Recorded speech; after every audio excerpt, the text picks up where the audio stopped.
Welcome to Sports Spectrum, the sports and faith podcast that brings Jesus back into the conversation. Here's your host, Jason Romano. This episode of the Sports Spectrum podcast with Carson Tinker is brought to you by Compassion International. We've been talking about Compassion for almost a year now, and they're great partners with us here at Sports Spectrum, the most trusted child development ministry in the world. The website is compassion.com/sportspectrum. Go there, check it out, see for yourself. Children being released from poverty. $38 a month is all it takes for you to make a difference in a child's life. Food, education, medical care, vocational training, all done in Jesus' name for $38 a month. What a great way to make a difference in a child's life and provide them with hope. Go to compassion.com/sportspectrum and sponsor a child today. Today's guest on the podcast is Carson Tinker. Carson spent 6 seasons with the Jacksonville Jaguars as their long snapper, and in college at Alabama won a national championship 3 times in the 4 seasons that he played there with the Crimson Tide. He is the author of the book, A Season to Remember, Faith in the Midst of the Storm. And Carson is now married to his wife, Annie, and has a son, Carson/Hootie Tinker. They call him Hootie, their little boy. And this is a fun podcast. Carson's a great dude, and I really enjoy talking to him. But sometimes, as it just happens here on the podcast, we tape our interviews, and we taped it in late February. And here we are March 10th as we release this, March 11th, I should say. And just a couple days ago, on March 8th, Carson Tinker was released by the Jaguars. So in the news, he's actually now a former long snapper with the Jaguars. But in this interview, obviously, we talk like he's still with the team. And as is the case in the NFL, unfortunately, transactions happen and guys get released for different reasons. Carson had a torn ACL in 2017, returned from that, and then had a torn meniscus in 2018 and ended last year on injured reserve as well. So listen, that's the NFL lifestyle, unfortunately. And just, I think you'll still really like Carson's story on the podcast, and you can kind of understand where he's coming from. It's the same as it would have been if he was still with the team, that he's recovering from these injuries and he's getting healthier and getting stronger and wants to contribute for sure with the team in 2019. At the point of this podcast, we thought it was the Jaguars. Now it may be another team, but I still think you'll really enjoy Carson Tinker's story, his journey of faith, and really kind of staying strong in his walk with the Lord during a very, very difficult season of life in 2011 in Alabama during the tornado times. So let's take a listen to Carson Tinker, a longtime NFL long snapper, here on the Sports Spectrum podcast. Take a listen.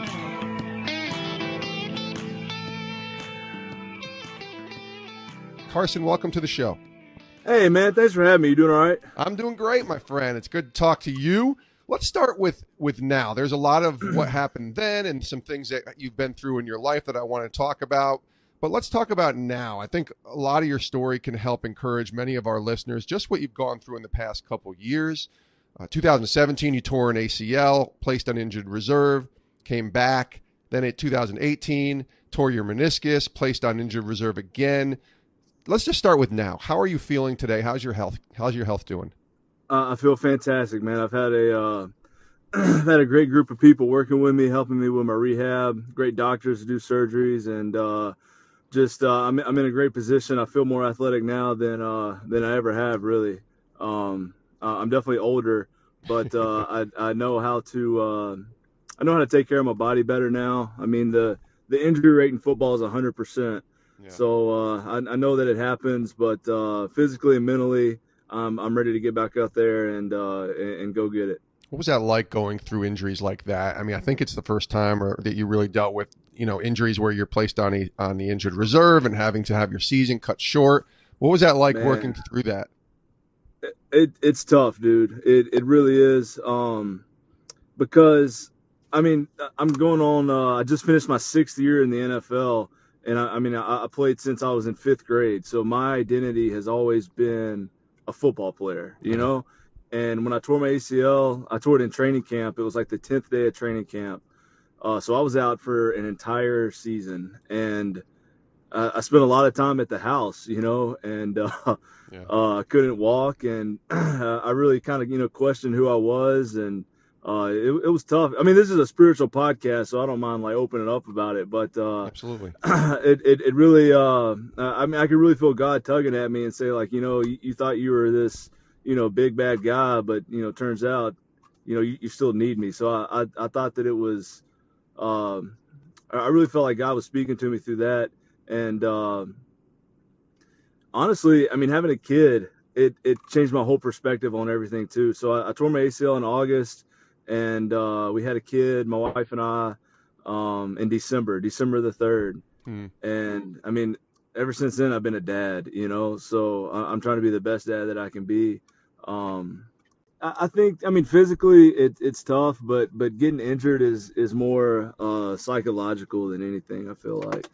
Carson Tinker is our guest here on the Sports Spectrum podcast. A long snapper position, I think, is an interesting one, just because it's not. I don't think people realize, sort of the difference in the type of job and role that you have. You have one job, you snap the ball, versus, and obviously you block and schemes and things like that on special teams. But tell us about that position, long snapper. Was that always something that you played? Was that always something that you were doing even when you were younger, or is that something that kind of came as you got older?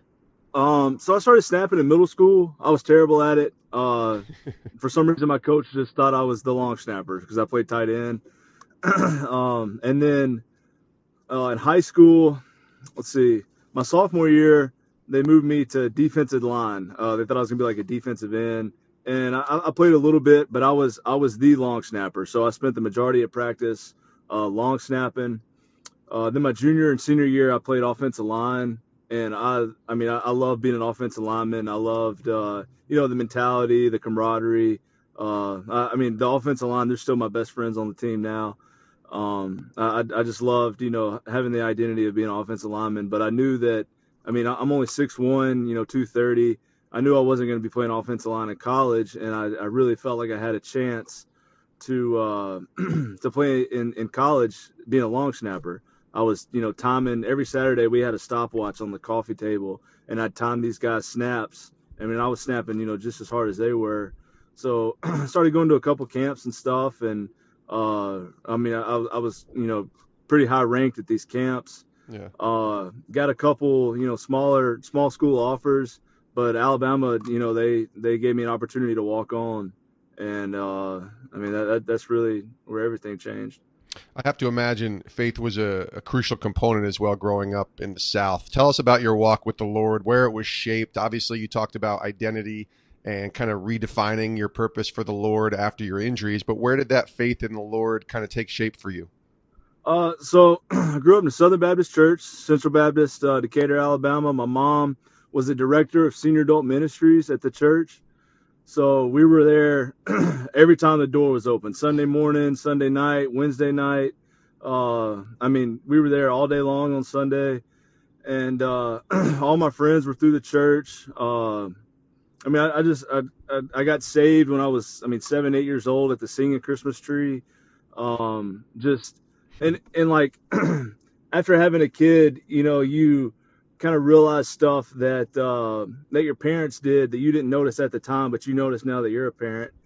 And like the verse that really sticks out to me is teach your kids in the way they should go, and they shall not depart from it. Yeah. And I can just really like see where, I mean, even though it wasn't necessarily clicking at the time, I always, came back to my roots, and we're all prone to wander, but I always came back to how I was raised. So I really appreciate my parents for, getting me in the church as much as they could. I needed it, Now, what is that like being a dad and being able to instill that faith, even though your kid is you're still young, and being able to instill that into your son? It makes me want to be able to be like the best Christian example that I could possibly be, honestly. Yeah. My parents were both great examples, and I don't know. I wouldn't say it's like pressure, but it puts a little fire under me, to make sure. Because I like have a huge, part of the outcome of his life, and an influence on that. So it puts a little fire under me, Carson Tinker's our guest here on the Sports Spectrum podcast. All right, you get to Alabama in 2008, you redshirt, you win a title in 09, 2011, and 2012. Before we get to that 2011 season, which we talked about before this, that could be a podcast of its own. Tell us about the decision day, what that was like for you, and ending up with the Crimson Tide, being in Alabama and Decatur. I have to imagine coming to the Crimson Tide was a pretty cool thing.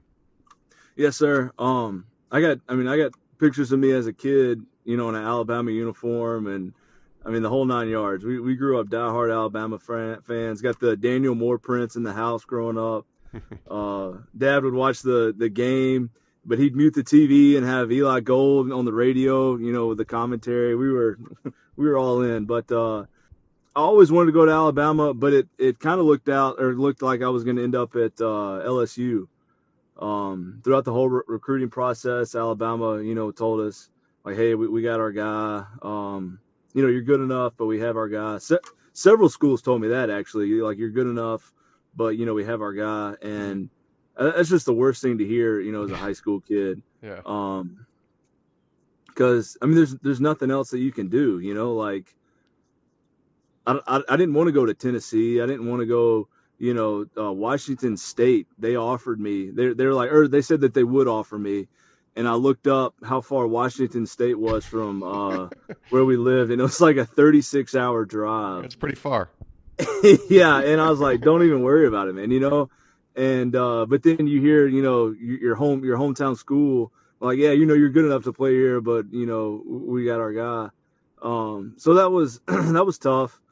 Signing day happened. I didn't know where I was going to go. And then, Alabama called like the last minute and said, hey, I think their guy tore his ACL or something. And I was like, hey, a spot opened up. Are you still interested? And I went down there, for the weekend, and told him I was coming back, next month. And I had to pay my dues there. Was redshirted.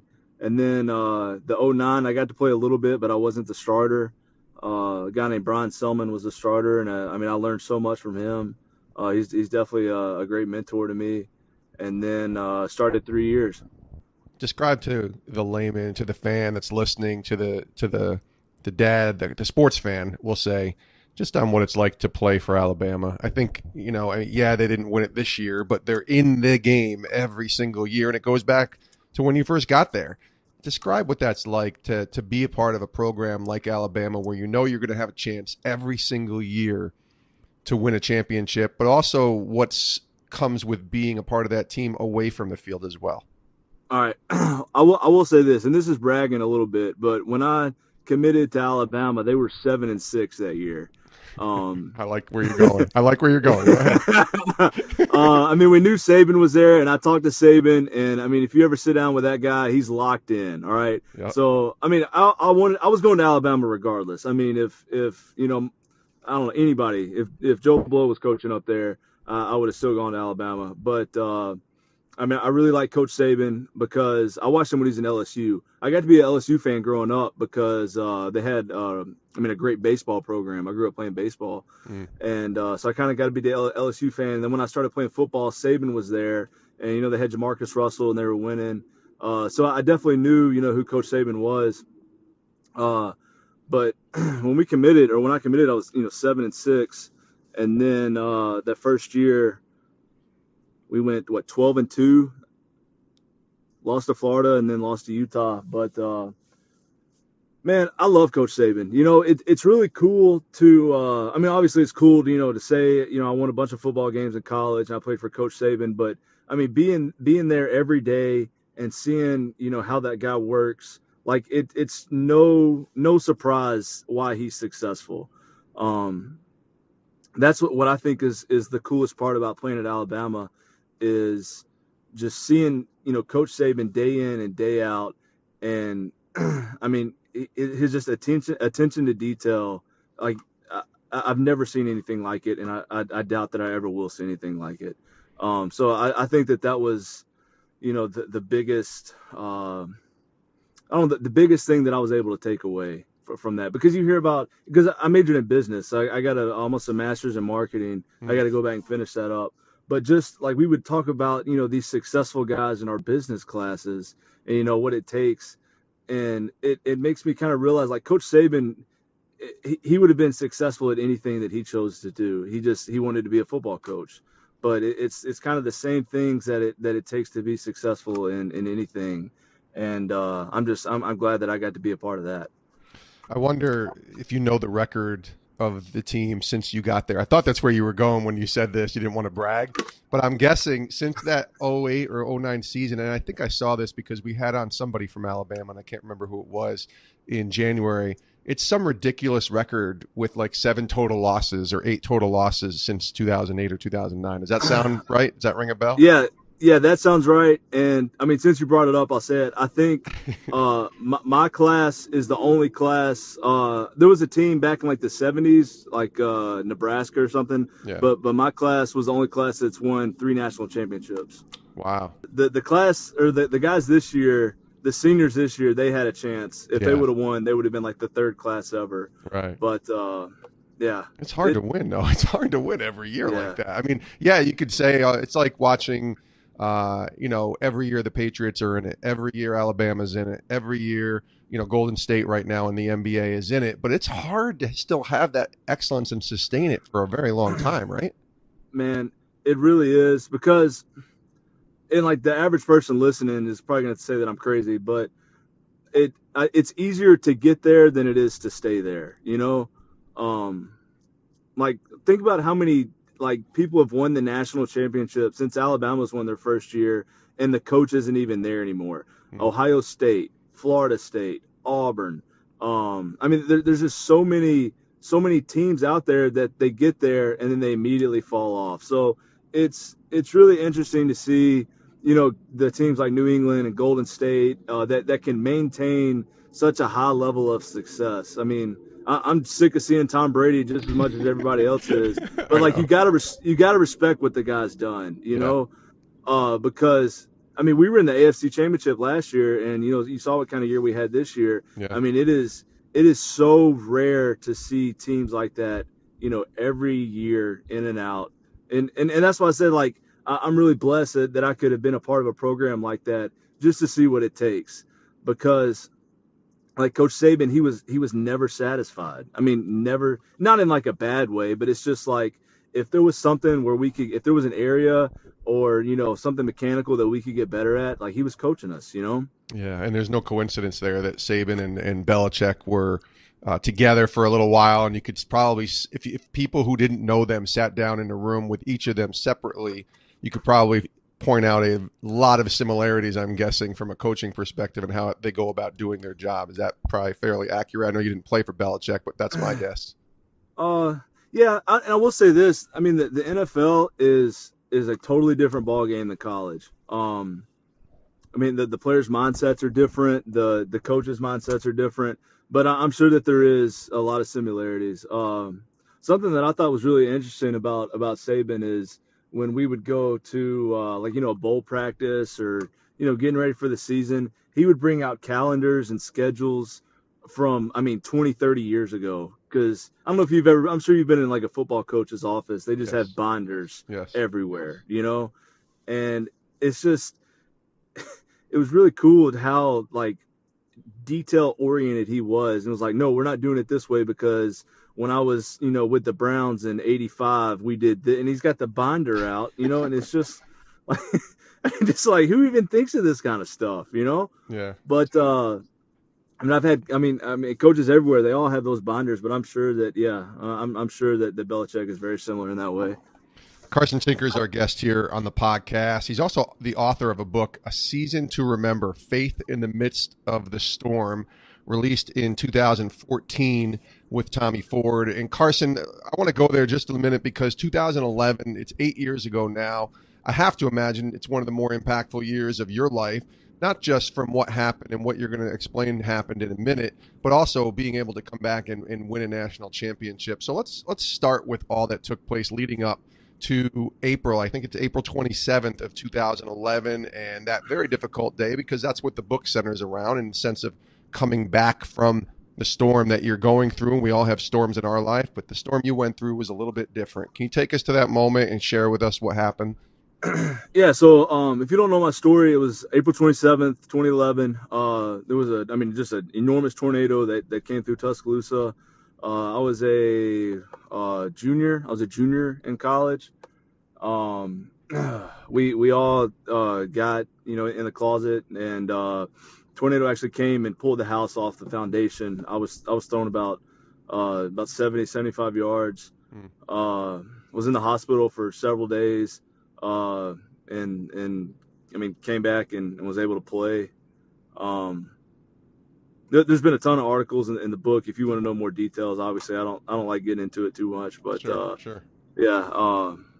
Let me take it from there then, because right. Obviously there was some tragedy that happened, and your girlfriend didn't make it, obviously. So you're going through this, and you're also going through trying to recover from it. Let me start with a few basic questions about just the moment. You're young there. You're still young. You're 29, but you're 21 at that time, and a young man just trying to figure out life. And you're in the midst of a football career, and this tornado happens. I guess being in Alabama, tornadoes, is that something you're just kind of used to, or is that still, this was a different animal than anything you've ever seen? Well, no, like definitely growing up in the South, you see tornadoes, but it's always like, the county over, or it's never like you're never like personally affected by it. But they're always around you, and you always, see it on the news and stuff. But yeah, we were there. We were right there in it. When you're recovering from that, I guess at the time, like I said, you're 21, and a tragedy like that, how did your faith play a role, if at all, in the way that you kind of dealt with what took place? You had to deal with losing someone that you cared about very much. You had to deal with you recovering and going through that. I'm guessing trauma and aftershock and all these things that are going through. How much can you remember from that, and how much was faith a part of all of that as you recovered immediately after? All right, so I'll start from before the tornado. So after that year, that was my first year starting. I had a great year. I felt really good, and people from my class started getting going to the NFL. Like, people that I knew were starting to make millions of dollars. Right. And they would come back, and they weren't happy. They wanted this. They wanted this their whole life. They wanted, the money and the fame and, all that comes with playing in the NFL. And they would come back, and they would just have their look, like this look on their face, like, they weren't satisfied. I still see that look in the locker room. Every day, like that's something that you can spot immediately. And it really like tugged on my heart, because I grew up small town Alabama, and going and playing for Alabama was huge. But when I went to like school, and like I really, like, I don't know, I felt like for the first time that like I was going places, and I thought it was really cool. And just being able to be a part of playing football, but then knowing that like I was gonna have a really nice job after this, because I was gonna get a great education. I knew I could work hard. I knew how to work, and I just. But then I would see these guys come back that had everything that they had asked for, everything they ever wanted, and they just weren't happy. So I remember praying and like, God, I don't want to be like that. I want you to make me special. I want to be something special. I want to do whatever that is. I want to do what you have planned for me. And I remember so vividly praying that. And then, 2 months later, the tornado happened. Right. It's like, God, that's not exactly what I was talking about. Well, so I thought the opposite, man. I remember laying in that hospital bed, and I was like, all right, where are we going to go from here? I felt like God was telling me, all right, dude, put your money where your mouth is, man. You said that you trusted me. You said that you believed in me. Like, let's see it. Let's see what you're about. And I bought in, dude. You're talking about faith, and like you grew up in the church and stuff like that. And but like that's when it became like real for me. That's when like the adversity hits you in the mouth, and like you have to have a crutch. And people lean on different things, but like you got to lean on God. did you ever allow yourself to be angry at God during that time, even though you're relying on him, to just have the natural feeling and inclination to be angry at him for going through this and having witnessed and seen what you went through? Uh, I was never mad because like I should have died, you know. Yeah. Like I was very fortunate, not fortunate, but I mean blessed to even be alive. Um, so I never felt angry. Uh, uh, uh, I mean when I did feel angry, I would go back and say, like trust in the Lord, like you're still here for a reason, you know. Mhm. Was it hard to come back to play because the injuries, and how can you tell us how devastating were the injuries that you had to recover from when you're throwing 75 yards in a tornado? I have to Yeah. imagine that they were pretty bad. Uh, I mean my whole body was cut up and banged up. I had they think like something wrapped like a chain or piece of like I don't know, they don't know what it was, but something wrapped around my leg and took like a big chunk of like meat out of my leg down by my ankle, Mhm. underneath my calf on the inside. It looked like somebody took a golf club and just like took a divot out of it. Hmm. That was actually a tough process because um they had to put a wound vac on it and kind of this might be too graphic, but kind of suck some of like the meat in my leg back out to even it out. Right. And then the wound got smaller and smaller and smaller, and once it evened out, they put a skin graft on it from a cadaver. Uh, they actually did it in the locker room after one of the games before a bye week. Wow. Yeah, crazy story. Like I think they did like 300 total because it was kind of like a experimental technique they were doing. They did like 300 procedures, and only like three or four of them stuck, and mine was one of them that stuck.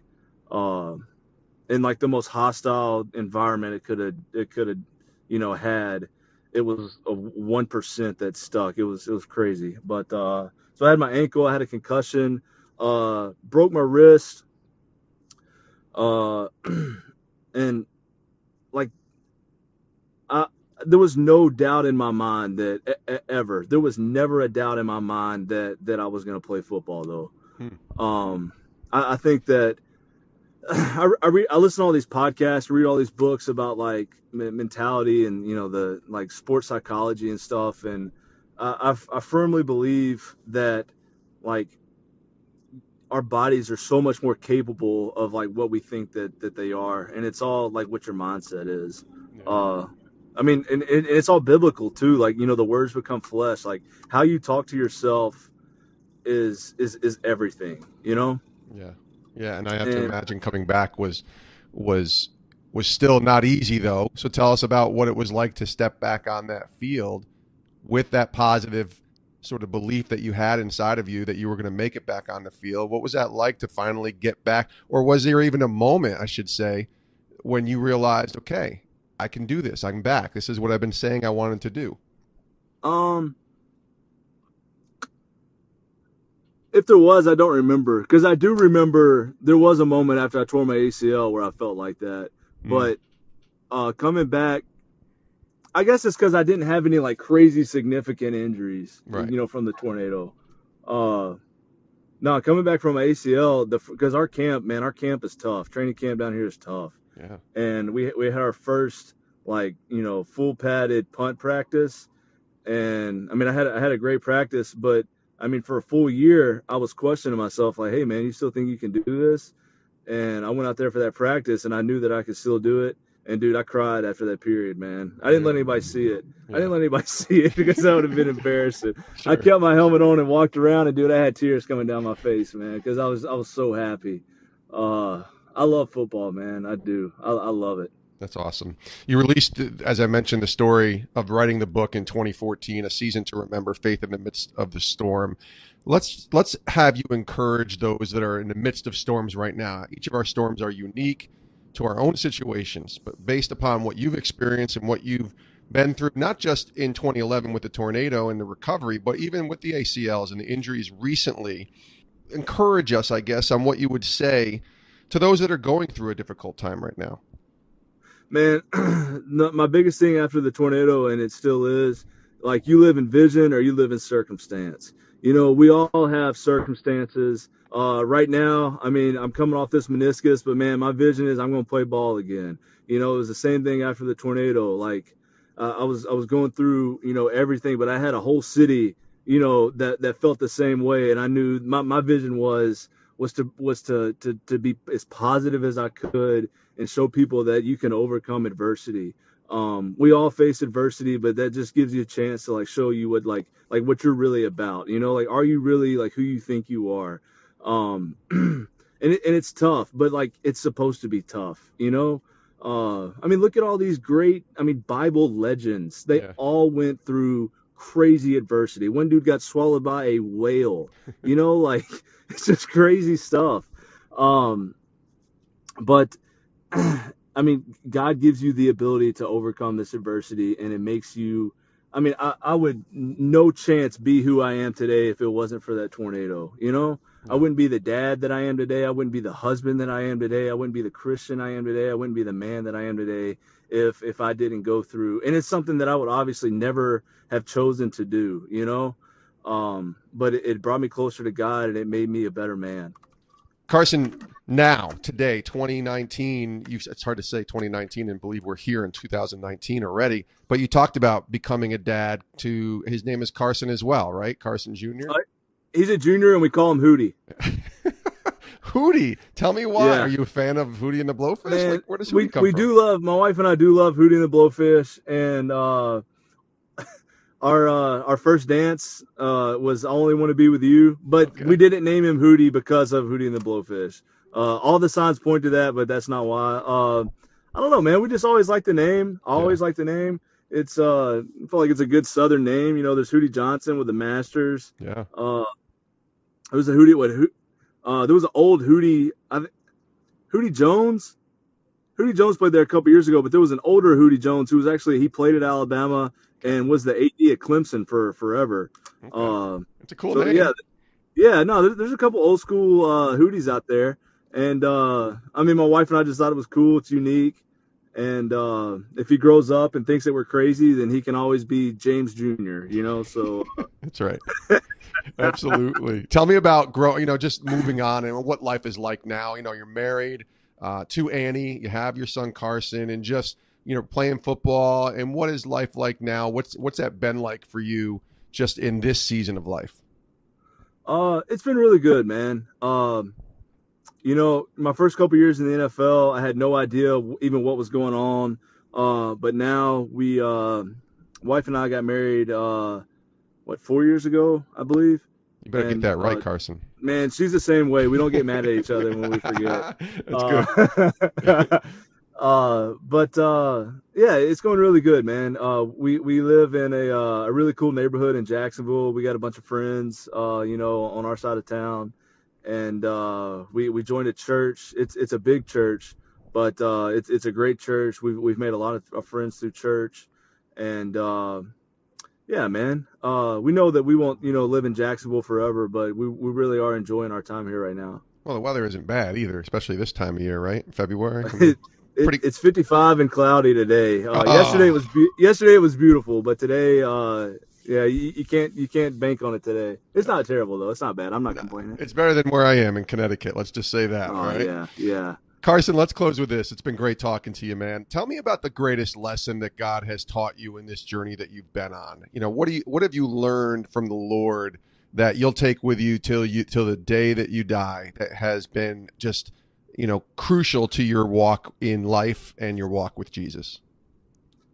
I think I was trying to think of some bullet points that I was going to try to get across on this podcast. And I think the one thing that I haven't been able to get is that I feel like God has everybody where they are, for a reason. I look back and there's a lot of things in my life that I wouldn't have chosen. Both my parents had cancer growing up. I didn't go to the greatest schools, growing up. Right. But everything that I wouldn't have chosen, I can look back and say like, well, that was for a reason that, that I would have never done for myself, and it's just like all the things that like I wouldn't have chosen. I can tell that God put me there for me to learn something or, grow in a certain way. And I think that that's something that I can take with me, because I'm sure there will be times in the future where I seem lost, or I seem, like, why am I here? And I can always, go back to those times where, God had me, and I know that God had me there to learn. Does that make sense? Yeah, no, I mean, I think the greatest teacher of life is adversity and the lessons. And I always tell people this too. You can chime in here in a second. Is we never really truly know God's plan for our life until we look back and you see sort of the orchestration of all of it, right? And you can even that's a perfect example for you. Yeah, no, that sounded a lot better. That was about 3 minutes of me rambling, was what you just said in a sentence. So you can steal it if you want. Not a big deal. No, but yeah, exactly. And I'm sure that anybody listening can think the same thing. That, I mean, there's several things that I can think of that I wouldn't have done, but I know that God had me there, to learn and to grow. Absolutely. This has been really great to talk to you, Carson. Carson Tinker, Jacksonville Jaguars long snapper, still in Jacksonville and preparing hopefully for 2019 and hopefully a healthy season for you, and just excited for what God is doing in your life, my friend. Thanks for joining us on the podcast, and we'll hopefully catch up with you soon, maybe during the season, and see how things are going. Yeah, perfect, man. Thanks for having me. I'll come back anytime, dude.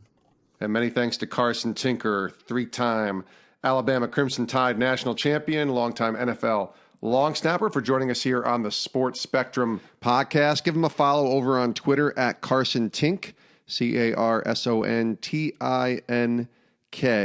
And I love what his Twitter bio says. It says, trying to be a better Christian, dad, husband, friend, and football player.